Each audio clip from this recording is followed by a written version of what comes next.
सभी मित्रों को प्रणाम। मित्रों, कभी कभार ऐसा होता है कि कोई हमारे पास कुछ मांगने आता है। ज़रूरी नहीं है कि वो कुछ पैसे मांगने आया हो, लेकिन बहुत बार हम उसको बिना कुछ सुने, बिना कुछ समझे पहले ही नकार देते हैं। ज़्यादातर हमारा पहला विचार यही होता है कि ज़रूर कोई ना कोई चीज़ मांगने आया होगा या पैसे मांगने आया होगा। ऐसा हर स्थिति में नहीं होता। कई बार जो आता है उसका मन शायद विचलित होता है, किसी चीज़ से परेशान है, किसी चीज़ से दुखी है, लेकिन हम बचना चाहते हैं ऐसी स्थिति से। ज़रूरी नहीं है कि हर बार हमें कुछ देना ही हो। कई बार से तो ऐसा भी हो जाता है कि जो आया है अपनी बात कहने में ही जो उसको चाहिए होता था वो मिल जाता है। बस उसको कहना होता है, उस कहने में उसका जो मन में व्यथा है वो निकल जाती है और उसको मिल जाता है। हमारी तरफ से कुछ भी नहीं गया, हमने कुछ भी नहीं दिया, लेकिन हम अपने मन के विचारों से इतने भरे होते हैं कि हम इस स्थिति की तरफ ध्यान ही नहीं दे पाते।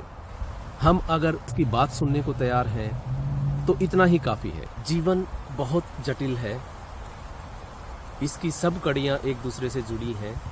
अगर थोड़ा गौर से हम देखें तो हम सभी से एक दूसरे से कुछ न कुछ मांग रहे हैं। अलग अलग स्थितियाँ हो सकती हैं।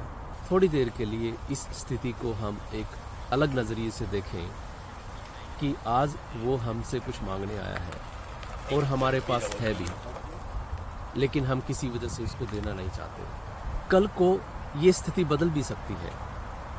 हमारे पास जो है वो हम देना चाहते हैं, लेकिन कोई मांगने नहीं आया। हम उनके पास लेके भी जाते हैं, लेकिन कोई लेता नहीं। और ये भी स्थिति हो सकती है कि कल को हम सोचें कि हमने गलत किया, हमें शायद उस आदमी को वो दे देना चाहिए था जो मांगने आया, और हम उसके पास जाएं और वो आदमी हो ही ना, या कल को हम ही ना रहें और जो चीज़ जो मांगी जा रही थी वो है, लेकिन हम देने वाले नहीं हैं। जब भी कोई ऐसी स्थिति आती है, एक बार उसको मन के नज़रिए से भी देखें।